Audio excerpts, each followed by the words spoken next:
21サウロの失策。サウロと長老はクリスチャンの頑固さに並行していた。サウロを慕っているハナンは奴らが危険な反乱を企んでいることをローマ総督に吹き込もうではないかと言い出した。彼らは早速ローマ総督のところに押しかけ、クリスチャンたちは遠からずエルサレムに火をつけ、どさくさ紛れにローマの兵隊に襲いかかり、ユダヤから追い出そうとしていると言った。当時のローマ人は特にユダヤの青年層の動きに注意を払っていたので、彼らの言うことに耳を傾けた。しかしクリスチャンとは関わりたくなかったので、総督は代案を提示した。それはユダヤ人の中から評判の良い人を数人選び、彼らにクリスチャンを処理する権限を与えようとするものであった。そこでサウロとハナンは彼らの中からクリスチャンを嫌っている者を数人選び、生殺与奪の権限を与えた。選考は投票によって行われた。さらに総督から何度も念を押されたことは、使徒には絶対手を出さないことであった。総督の親戚筋からも、絶対に使徒には手出しをしないよう釘を刺されていた。その親戚筋とは、かねて使徒ペテロが、死んだ娘を生き返らせたローマ人の父親であった。彼は任務を終えてローマへ帰るときに、総督に念を押してユダヤから帰っていった。ローマではなかなかの権限を持った人である。総督は大祭司とサウロに対して、再三使徒には手出しをしないように勧告していた。使徒は群れの指導者であるから、彼らに鞭を当てたり投獄などしたら、それこそ本当に暴動が起きるかもしれないと警告した。大祭司とサウロは嫌々ながらこの命令に服し、下っ端どもを相手にすることになった。もっぱら神殿内でキリストの説教をしている者たちを捕まえては、治安妨害罪ということで死刑を宣告した。しかしサウロの権限は日ごとに増大していった。それとともにクリスチャンが金持ちや商人に対して彼らの財産を強奪する陰謀を企んでいるという噂が広まっていった。サウロは手当たり次第に噂の種をばらまいていったからである。彼は街道や家の中からクリスチャンを強引にしょっぴいて回った。多くのクリスチャンたちが無実の罪を着せられて殺されていった。クリスチャンを撲滅するのに熱中している時はサウロにとって4人の亡霊から逃れられる時であった。サウロによって始められた教会への迫害はますます激しくなっていった。若い母親がイエス・キリストを信ずる告白をすれば、血のみ子までも容赦なく牢獄にぶち込んだ。牢獄には女子供があふれるように詰め込まれたので、多くの弱い人々は牢獄の中で死んでいった。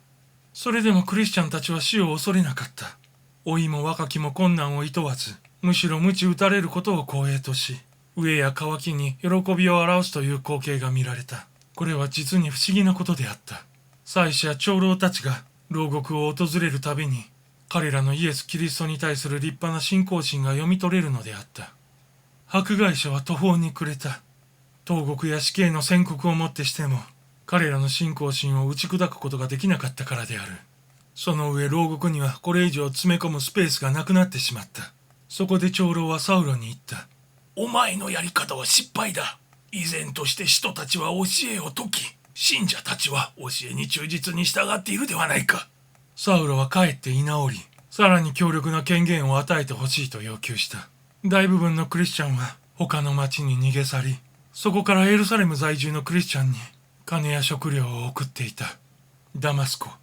シリアの首都、ベイルートの東57マイルの地には相当数のクリスチャンがいて、キリストの教えを熱心に伝えていたので、多くの人々を夢中にさせ、まるで枯葉に火をつけたように広がっていった。この分では、間もなくイスラエルの神への信仰者はいなくなってしまうように見えた。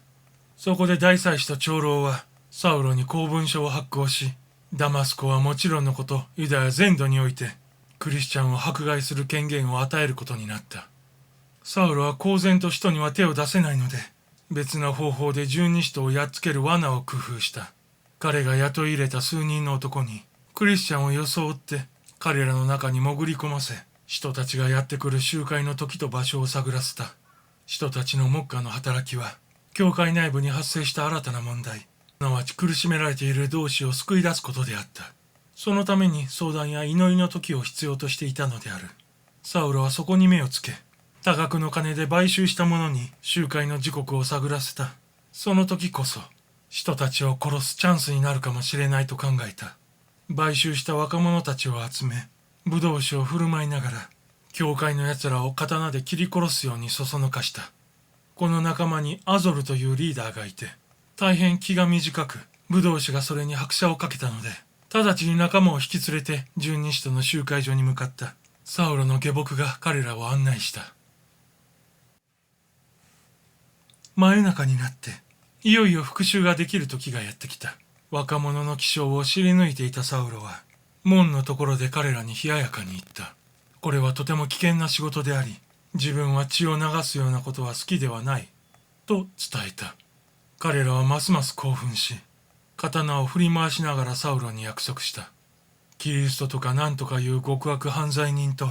共謀者の首を引っ提げてエルサレムに帰ってくると息巻いた。若者の足音が消えてからサウロの心は踊った。憎たらしい奴らが今晩死んで葬られると思うだけで体がゾクゾクしてくるのであった。なおも彼は空想にふけっていた。キリストの教会を全滅させれば権力は俺のものになるのだ。それはなんと愉快なことか。その途端、例の4人の若者の幻が彼の前に再び現れた。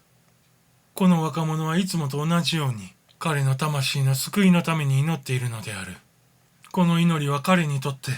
ものすごい嘲笑として聞こえてくるのである。彼は大声で叫びながら空中を殴り始めた。まるで人影を叩き潰そうとしているかのようであった。しばらくして彼はひざまずき、今度こそイスラエルの神にこの計画が成功するように祈った。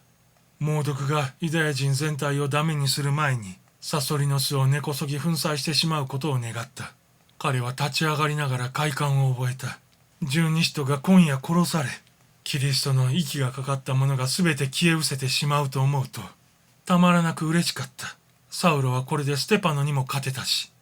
夜も昼間ものべつ亡霊に悩まされることもなくなると思った。その夜は月がこうこうと輝いていて、若者を照らしていた。彼らは十二使徒が集まっている秘密の場所に近づいた。使徒たちは一堂に会し、聖霊の導きにより、教会の行く手を示してもらうことが必要であった。使徒は祈り続け、聖餐、ミサに預かった。彼らはみんな手をつなぎ合い、肉体に聖霊が宿ることを祈り求めた。この夜はことにペテロ、ヤコブ、ヨハネに霊力が加えられ、事前に刀剣で武装した者たちがやってきて、彼らを皆殺しにする時間が迫っていることが予告されていた。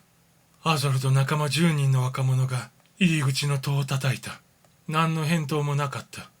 彼らは勝手に戸を開け、中に押し入った。内部の深い静けさがアゾルとその仲間たちを圧倒した。若者たちはまるで山にでも登る時のように歌を歌ったり、大声で話し合っていたのであるが、あまりにもただならぬ雰囲気に圧倒されてしまい、